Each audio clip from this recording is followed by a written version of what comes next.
Bienvenidos a Protagonistas. Hoy nuestra invitada es Paola Nieto, candidata por el Partido Verde a la Asamblea del Meta, número 52.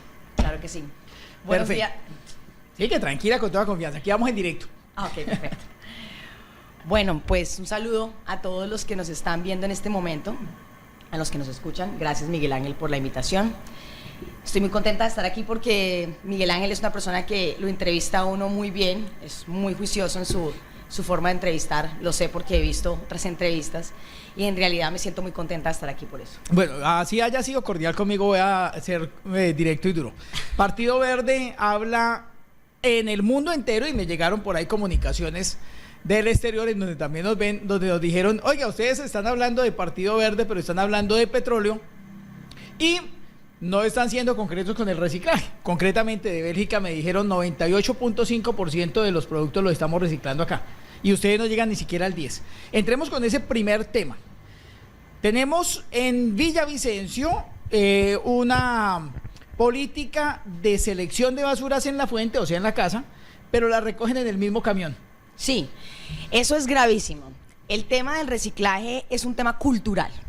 ¿Qué ocurre? Yo, por ejemplo, he propuesto en mi campaña que toda la publicidad que nosotros generemos se convierta en un producto derivado del proceso electoral. He dicho, todos los candidatos pueden recoger en unos lugares, en unos centros de acopio específicos la publicidad o dejar la publicidad que se haya usado para que después podamos hacer algún producto, unos libros para los niños de la zona rural, etcétera.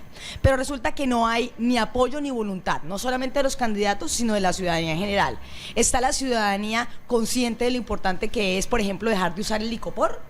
No creo que lo sea. En todos los restaurantes de Villavicencio se usa licopor a diestra y siniestra sin ningún tipo de cuidado ni de respeto por el medio ambiente. Entonces yo creo que va más allá del partido. Es un tema de la cultura. La cultura política nuestra es una cultura del descuido, del saqueo, de la falta del cariño por lo nuestro. Y eso justamente redunda en que en la sociedad no tengamos ni siquiera unas normas claras para reciclar. Yo quiero decir una cosa, Miguel Ángel. En mi casa, con la persona que vivo, reciclamos porque creemos que es importante separar las basuras. Tenemos incluso basuras de todo, los de cartón por allí, lo de vidrio por allí, lo orgánico aquí. Eso no pasa en Villavicencio, la gente no tiene esa cultura. Pero el problema es que tú lo puedes seleccionar, lo sacas y el día que salió la basura, ese día lo echaron todo en el mismo. Aún así lo sigo haciendo porque me parece que es algo que tengo que hacer hasta el día que me muera. Es decir, yo no puedo dejar una huella ecológica tan grande con mi paso, y cada vez estoy en una discusión permanente, ¿no? Si recibo o no recibo el pitillo. Nunca recibo el pitillo, trato de usar todo en vidrio, trato de evitar comprar tanta ropa. El tema del consumo es súper importante. La gente consume en exceso, consume bienes y servicios que no necesita, y eso hace que el planeta se impacte de otra forma. Son cosas sencillas que cambian la vida de los individuos. Como asambleísta, como diputada, sí. ¿Cuál sería entonces? ¿Hay propuestas directas para decir vamos a reorientar la política ambiental en el departamento del Meta? Recordémosle a los ciudadanos que un diputado se basa en el plan de desarrollo que propone el gobernador entrante. Quiero pedirle a la ciudadanía que le exija a los candidatos que presenten un programa de gobierno coherente, que escriban ese programa de gobierno y lo presenten a la ciudadanía. Así como son capaces de imprimir publicidad con sus fotos, deberían imprimir una publicidad que permita definir dónde podemos encontrar esos programas de gobierno. Tengo que decirlo con mucha tristeza. No veo programas de gobierno basados en una política ambiental, y voy a llegar a la asamblea departamental a decirle al departamento cómo vamos a modificar ese plan de desarrollo para que la educación ambiental sea fundamental en todo el territorio, porque tengo que decirlo, estamos contaminando nuestros ríos y hemos preferido el petróleo que el agua. Hablando de contaminación de ríos, nosotros no producimos petróleo aquí en Villavicencio ni en los alrededores de Villavicencio, sin embargo los ríos están contaminados. Paso y veo los caños contaminados. Deberían ser caños donde la gente pudiera recrearse el fin de semana. Lo que veo son las alcantarillas descargando esos caños. ¿Qué habría que hacer aquí para poder garantizar que esos caños estén limpios desde el trabajo que pueda hacerse en la asamblea? Nosotros tenemos que hacer, primero que todo, un control político a las entidades encargadas de proteger. ¿Cuáles son esas entidades? Cormacarena. Nosotros tenemos que ver cómo están los planes de gestión del riesgo, cómo están los acueductos veredales, cómo están las plantas de tratamientos de aguas residuales, en qué estado están. Las comunidades han denunciado en muchísimas ocasiones situaciones que afectan su vida diaria y no hay, tengo que decirlo, voluntad política para que la vida de estas personas se transforme. Hay un descuido total porque la corrupción se ha tomado todas las esferas y de esto no es ajeno el acueducto. En Villavicencio tenemos problemas de agua, el 70% de los barrios está en este momento sin agua, el 60% de los barrios son subnormales, son barrios que no reciben agua, luz, gas, etcétera, no tienen servicios públicos y las personas están viviendo en condiciones deplorables. Tengo que decirlo también, la vivienda de interés social ha sido entregada sin las condiciones necesarias. Las personas están allí viviendo como en unas cajas de unas ratoneras en donde ni siquiera pueden sacar agua, no pueden usar ningún servicio público, se les ha entregado todo a medias. Yo creo que es importantísimo y fundamental que nos concentremos en que el acceso a la vivienda sea digno. La gente tiene que poder tener sus casas y tiene que poder disfrutar de sus servicios y tenemos que normalizar y tenemos que regular todo lo que tiene que ver con la vida del individuo y para esto tenemos que ser capaces de observar qué está pasando con esos barrios subnormales, cómo vamos a mejorar la vida de las personas. Pero nos quedamos un poquito a medias con el tema de la salida. Sabemos que tiene unos costos grandísimos separar las aguas servidas de las aguas lluvias. Pero mientras no se haga esa separación, no vamos a tener plantas de tratamiento de aguas residuales que sean eficientes. ¿Cree usted que pueda mover a la gobernación, a la nación, a los organismos incluso internacionales que se preocupan por este tema ambiental para que se consiga ese recurso y se puedan construir estas plantas? Yo pienso que lo más importante en este momento es organizar a la sociedad civil. ¿Organizarla en qué sentido? Que tenemos que generar unas veedurías estrictas sobre todos los procesos locales. Esas veedurías necesitan un incentivo desde el gobierno. El gobierno debe ser capaz de promoverlo con dinero. No es posible que los municipios o el gobierno departamental no inviertan en las veedurías. Son personas que dan su trabajo, que dan su tiempo por reconocer los problemas del municipio. Y tengo que decir otra cosa, las ciudades del resto del mundo hacen toda la ciudad en función de las cuencas del río, hacen todo en función del río, es decir, generan todo el comercio, generan todo, pero aquí no podemos hacerlo. Aquí no podemos hablar de turismo hasta que nuestros ríos no estén descontaminados, hasta que dejemos de pasar por un río y huela a cañería. Es increíble que los ríos que atraviesan Villavicencio estén en el estado que están, porque deberían ser nuestros santuarios, deberíamos estar protegiendo esos lugares. Yo pienso que es un tema de cultura, más allá de lo político. Mira que la voluntad política surge cuando la sociedad exige, y la sociedad en este departamento y en este municipio es pasiva y es conformista. Aquí se habla de líderes sociales, el líder social en cada uno de los barrios de las comunidades está buscando, si bien ayudar a la comunidad, también recibe un beneficio generalmente, un puesto, el favor, le voy a arreglar la vía, le voy a poner tantos postes de luz. Eso es populismo, Sí, es populismo. Pero usted se está enfrentando a ese espacio entre usted y la comunidad que podría en determinado momento decir la voy a seguir. ¿Cómo convencer a esos líderes de cambiar ese chip y que digan, oiga, voy a votar por ideas y no voy a votar por ofertas que de pronto incluso son ilegales? Yo he dado, en los momentos en los que me he encontrado con las distintas comunidades, siempre les he dicho algo importante, les he dicho, está en ustedes tomar el rumbo de la nación, está en ustedes y en nosotros transformar nuestra manera de pensar. ¿Cómo lo hago yo? Abriendo los ojos a las personas. Yo creo que el despertar implica un enfrentamiento en algún sentido, un enfrentamiento lingüístico, que nosotros podamos hacer un debate, que podamos discutir, bueno, ¿en qué te ha servido ayudarle a esas personas y trabajarle por un sueldo que te proponen en el futuro cuando ni siquiera te vuelven a ver después? ¿De qué te ha servido eso? Les pregunto. Y hago cálculos y les digo, tu voto costó, por ahí dice un candidato, tu voto costó menos que un huevo. Y es cierto. O sea, en realidad nosotros tenemos que transformar la forma en la que hemos pensado. Pero sí quiero decir algo. Esto tiene que ver con la falta de oportunidades. Aquí en el departamento y en el municipio la gente no tiene que trabajar. Y como la gente no tiene que trabajar, creen que la política es el espacio en el que pueden conseguir ese sueldo, ese contrato de 3 meses, lo que sea. Entonces, la gente se pone a trabajar en la política con esa ilusión. Pero lo que tenemos que hacer es reactivar el empleo, generar redes de ecoturismo, generar redes que permitan una cadena de valor que aumente nuestra productividad. Nosotros tenemos muy bajos índices de productividad. Aquí la competitividad no ha nacido todavía el concepto de competitividad. Aquí los hoteles en este momento se están quejando, pero ¿cuáles son las estrategias que estamos creando para que haya realmente turismo? El turismo es servicio y atención al cliente. El turismo es condiciones viables para vivir. El turismo es seguridad. En este departamento y en este municipio están robando todos los días a las personas, están asesinando personas por robarles un celular, le rompen el vidrio a las personas en el carro. O sea, aquí de verdad vamos a traer turistas a que les ocurra algo grave, porque yo pienso que cuando hablamos de turismo tenemos que recoger una serie de problemáticas sociales que están siendo agudizadas permanentemente y tenemos que empezar a paliar esa situación y a mitigar esas problemáticas antes de que traigamos gente aquí, porque tengo que decirlo con toda claridad, nadie viaja a un lugar en donde lo van a secuestrar, lo van a extorsionar o lo van a matar por robarle un celular. Aquí se realizan consejos de gobierno o de seguridad, sí, casi que todos los días. Si no está la señora gobernadora, está el señor Mancera, alguien está en algún lugar porque mataron a una persona, porque se presentó una situación de secuestro, porque se presentó una violación que no debería suceder. Me parece asquerosa una situación de esas, sí, pero está sucediendo. ¿Qué hacer desde la asamblea para lograr crear ese encadenamiento de las instituciones y que realmente se tenga efectividad en el control y en la garantía de seguridad?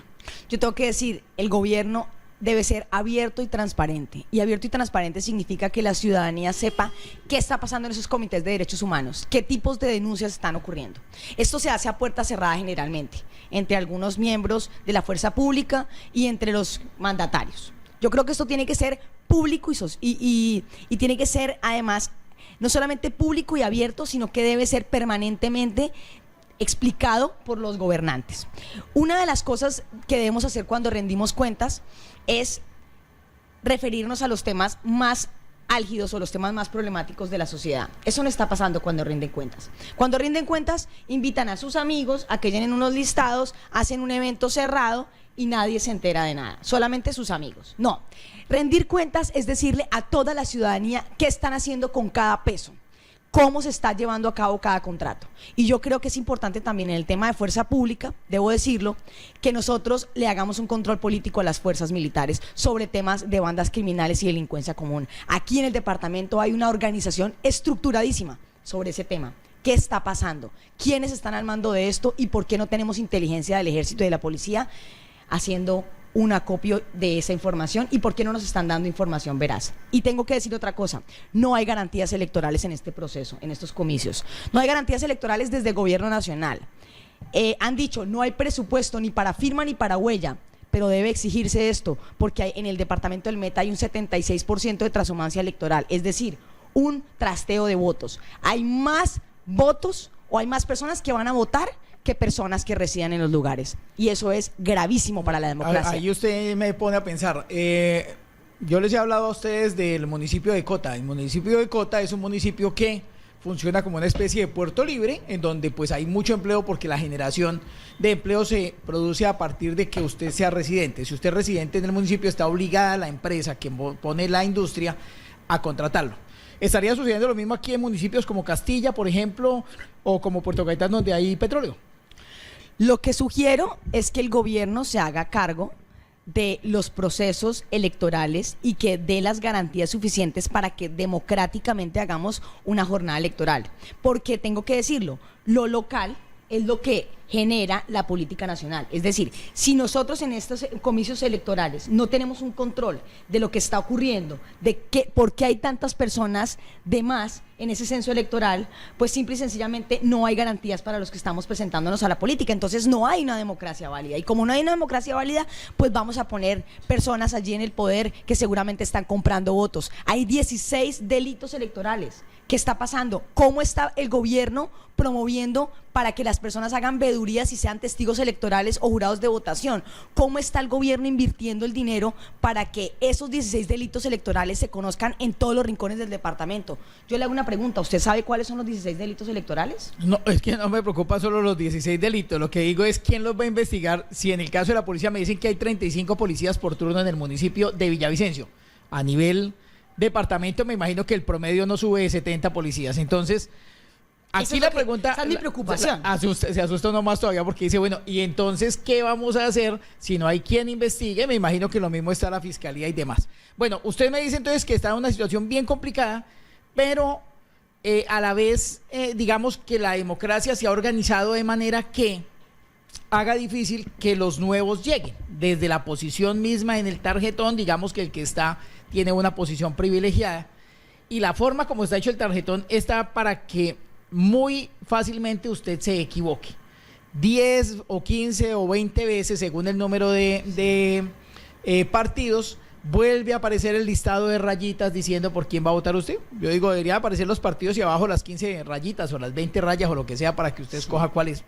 Pero me parece que está diseñado para eso. Pero otro problema. Veo muchísimos jóvenes con el interés de entrar y me pregunto si a estos jóvenes, incluido a usted, lo que están haciendo es usarlos para sumar votos, los que ya están allí subidos, y por eso digamos que todos los jóvenes van separados en las diferentes listas. ¿No ha sentido usted que de pronto pasa esto, que hay muchísima calidad nueva, pero que esa calidad se queda siempre ahí como empujando a los votantes de siempre? A mí me preocupa un poco cuando dicen los jóvenes entran en la política. Muchos de esos jóvenes son reempaquetados en esa política tradicional que ya no puede aparecer con su cara porque sencillamente tienen tantas investigaciones detrás que no les permite el Estado hacerlo. Entonces, ¿qué hacen? Ponen a un áulico ahí a que se lance y que diga que tenemos unas ideas, pero ¿sabes cómo se derrite eso? Cuando les preguntas sobre las cosas y los problemas del departamento. Desconocen por completo la realidad local y departamental. ¿Cómo puede una persona decir que se va a meter a la política de buenas a primeras si no conoce el manejo del Estado y de lo público? Lo público debe ser fundamental porque es que en lo público es donde están haciendo toda la corrupción. Y si allí están personas que son reempaquetadas, personas que aparecen simple y sencillamente para reemplazar, o sea, curules en cuerpo ajeno, como lo hemos dicho en otros momentos y en otros procesos, para reemplazar a sus jefes políticos, sus gamonales, personas que les invierten muchísimo dinero. Aquí en Villavicencio veo más vallas de las que puede poner cada individuo. Veo un descontrol total en ese tema y no estoy viendo un control desde el gobierno departamental para que se respete la libre competencia política. Eso es fundamental. Y tengo que decirlo, no se crean el cuento de que todos los jóvenes vienen a transformar. Muchos de ellos vienen reempaquetados por la politiquería tradicional. Simple y sencillamente vean los partidos políticos que representan y vean las fuerzas políticas que los apoyan. Hemos invitado aquí a algunos diputados en ejercicio y concejales en ejercicio que no han querido venir. Dejo claro porque es que aquí no estamos cobrando ni nada, sino que estamos invitándolos. Y hablando fuera de micrófono, a veces con algunos de ellos dicen, es que yo no necesito presentarme en una entrevista en donde me van a dar duro, porque yo ya tengo mis votos, yo ya tengo mi rebaño organizado. Terrible que nos cuenten como votos, como vacas, perdón. Terrible que nos vean como si fuéramos personas que no pensamos.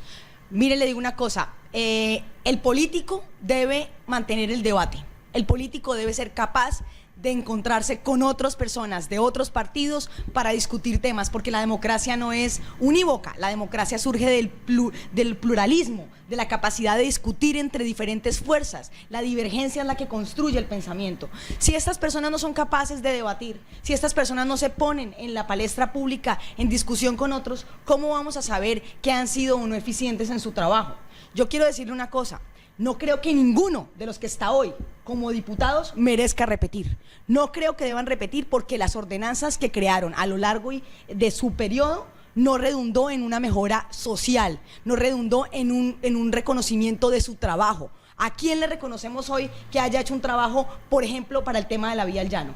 Cuando tuvimos una crisis inminente, una crisis que nos frenó la economía de toda la región de la Orinoquia, 7 departamentos frenados por una vía y por un arreglo institucional, que desde 1994 nadie decía nada. Ahora, tengo que ser muy clara en esto, aparecieron ahorita en época electoral a decir un par de discursitos, pero es que no es con discursos que se arregla un problema, es con acciones concretas y es con control político. Y ellos no han hecho un control político, se han dedicado a afirmar todo lo que el gobernador de turno, la gobernadora en este caso, pues propone. No puede ser así. Quien está en el gobierno en la asamblea departamental debe ser una persona capaz de hacer un control permanente a las decisiones que se toman desde el Ejecutivo. Eso tiene que ser así y tengo que ser muy clara. Yo no creo que, como ciudadana, no creo que ninguno deba repetir.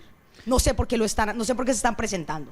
Bueno, y al lado de este asunto viene un tema que es la educación, porque resulta que usted dice, tenemos una cultura, tenemos unas cosas, pero ¿hasta dónde tenemos el respaldo de los docentes, de aquellos que nos ayudan a formar a nuestros hijos en los claustros? Veo una apatía tremenda para que la gente vote. A la gente no le interesa votar y finalmente los que deciden son la minoría. Los principales cómplices del corrupto son los abstencionistas, personas que han tomado una decisión voluntaria por alejarse de lo político y de los procesos políticos. Cuando tú desconoces lo que está pasando a tu alrededor, no puedes hacer una crítica constructiva y no puedes ser un multiplicador. Nosotros, las personas que trabajamos con las uñas, necesitamos la fuerza multiplicadora. Necesitamos que usted, cuando vaya a votar por mí, salga y le diga a sus amigos, ayune a Paola Nieto, que es el número 52 de la lista de la Asamblea del Verde. ¿Por qué? Porque ese voto de más, ese voto multiplicador, ese es el voto que lucha contra los corruptos, porque es un voto que se le quita a esa corruptela que usted ha dicho. Ellos ya tienen todo cuadrado, ellos tienen todo listo, yo tengo tantos votos aquí, tantas cosas, cuido esto y lo otro. No, les desarmamos todo cuando hay una fuerza multiplicadora que transforma. Eso se llama el voto de opinión y yo le estoy apostando a eso. El Ejecutivo Departamental compra conciencias, podríamos pensar en que compra conciencias a partir de entregar cuotas burocráticas. Yo creo que no se trata tanto de comprar conciencias, sino de constreñir. Constreñir electoralmente, porque cuando tú le das un contrato a alguien, casi que lo estás obligando a que esa persona te responda de cierta forma. Es un tema también cultural, pero yo quiero ser muy franca en esto. Como es un tema cultural, no podemos culpar a una persona o a un mandatario. Tenemos que hablar de una sociedad que está sin empleo, que está sin oportunidades y una sociedad que está pensando que lo único que se puede hacer es trabajar para el gobierno local o departamental. No, se pueden hacer muchas cosas, debemos hacer proyectos productivos, debemos llevar al agro, debemos llevar la ciencia, la tecnología y la innovación. Esas soluciones le darán empleo a toda nuestra gente. Bueno, usted está invitando a ese grupo de población que no vota de pronto porque no cree en la política. Es elegida. ¿Y qué les dice después a los 6 meses? Le pregunto porque a veces uno escucha y dice, no, es que eso es muy difícil porque es una tradición. O sea, ¿cuál sería su promesa a 6 meses en caso de ser elegida para esas personas que de pronto digan hoy, le voy a creer a esta niña y le voy a votar por ella? Le digo niña con todo el respeto, porque sí, que yo soy muchísimo mayor que usted, claro. Mira, Miguel Ángel, es muy importante lo que me acabas de decir. Yo creo que cuando una persona se presenta a la política, no solamente debe dar permanentemente un balance y control de lo que ha hecho, sino que debe ser capaz de comunicarse con las personas que le apoyaron el proceso y con la ciudadanía en general. Yo he dicho, tengo un trabajo de tiempo completo que voy a hacer por todo el departamento, voy a recorrerme municipio por municipio, porque donde veo el olvido es en esos municipios. Considero que Villavicencio es una ciudad que tiene 19 concejales que deben cuidar ese presupuesto. Por supuesto, también voy a estar muy concentrada en la ciudad de Villavicencio, pero para mí lo fundamental es que podamos desarrollar el campo, y desarrollar el campo implica hacer una capacitación permanente a sus comunidades para que vuelvan a trabajar, para que vuelvan a tener ese sentido de pertenencia. En eso quiero ser irreductible, quiero irme lugar por lugar, pero no solamente ir lugar por lugar, sino ir desarrollando estrategias, como lo he venido haciendo en la vida social y en mi trabajo personal, para que la gente tenga ganas de trabajar. Eso es fundamental. Y voy a decirlo de otra forma, mis canales personales, mis redes van a estar permanentemente abiertas a la comunicación e interlocución. Haré videos en vivo todos los meses, porque creo que es importante incentivar la participación ciudadana. ¿Cómo se incentiva la participación ciudadana? Llamando al conocimiento, a la discusión pública, haciendo que el ciudadano que no le interesa la política empiece a darse cuenta de lo importante. Yo me siento con personas que me dicen, Paola, a mí no me gusta la política, no me hable de eso. Yo digo, pero entonces, si no te gusta la política, ¿por qué criticas lo político? ¿Por qué te la pasas en Facebook despotricando de todo si no te gusta este proceso? A nosotros nos tiene que gustar la política. Y el hecho y el desencanto de lo político es lo que ha hecho que estos corruptos se monten al poder sin mayores preocupaciones. No, llegó una persona a la política de este departamento que les va a poner una piedrita en el zapato. Una piedrita en el zapato porque voy a hacer un control político sobre todo lo que venga. Prepárese, próximo gobernador o gobernadora, porque van a tener una diputada que va a estar pendiente con lupa de todo lo que ustedes van a hacer.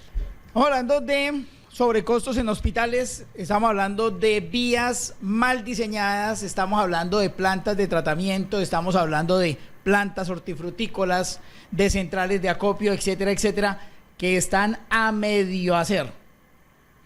Y hay una plata grandísima ahí escondida y que se ha gastado. ¿No le da miedo a usted lo que está diciendo de que va a ponerles a controlar? Porque es que le estaría a usted dañando el negocio a unas personas que están enseñadas a tragar y tragar y tragar el presupuesto. No me da miedo, Miguel Ángel. Yo creo que si no hay personas que digan la verdad es un ejercicio filosófico permanente. Si no hay personas que busquen la verdad y hagan de la verdad un santuario, yo creo que nuestra sociedad va a seguir siendo doble moral e hipócrita. Y fundamentalmente pienso otra cosa. Pienso que la verdad, morir diciendo la verdad y trabajar por el pueblo y por la gente, en ese sentido, me parece que es digno. Es decir, hoy en día morimos de cualquier cosa, de un cáncer, de una caída en el baño, lo que sea. Para mí, entregar mi trabajo a la sociedad, a los intereses altruistas y públicos, yo creo que eso es tan digno como un trabajo en una empresa personal, en un emprendimiento. ¿Por qué es digno? Porque cuando tú entregas la verdad y cuando tú haces un trabajo honesto, tú mueres tranquilo. Entonces, yo no le tengo miedo a que me amenacen o a que me extorsionen o a que me... No le tengo miedo a eso, porque es que aquel que le tiene miedo a la muerte es el que no ha entendido que la vida es efímera. La vida está contada y cualquier día morimos en cualquier circunstancia. Hay que hacer el trabajo sin miedo, sin nada. Yo le confieso que al principio en mi vida sí sentí un poco de rescosor, sobre todo porque sé en lo que me estoy metiendo. Es decir, conozco todo este escenario, conozco a los personajes y digo, esto es grave, esto es peligroso. Pero no porque sea peligroso voy a dejar de hacerlo. Yo voy a hacer las cosas bien y las estoy haciendo bien ahorita en campaña, que es donde uno debe mostrar que es una persona honesta. Paola Nieto, número 52 en el Partido Verde. A la Asamblea Departamental. Aclaro una cosa, de todos modos, yo no creo mucho en el tema de partidos, porque ya he visto que con estos negocios que se manejan acá, usted puede salir en cualquier partido y sus intereses pueden estar muy por encima de los intereses de partido. Ajá. Tengo una inquietud con respecto a su formación. Veo que usted tiene conocimiento de ciencias políticas. ¿Qué tan enterada está acerca de los presupuestos y de lo que sería prioritario y urgente de resolver para quien llegue a la gobernación y que ustedes desde la Asamblea debieran presionar para que se resuelva?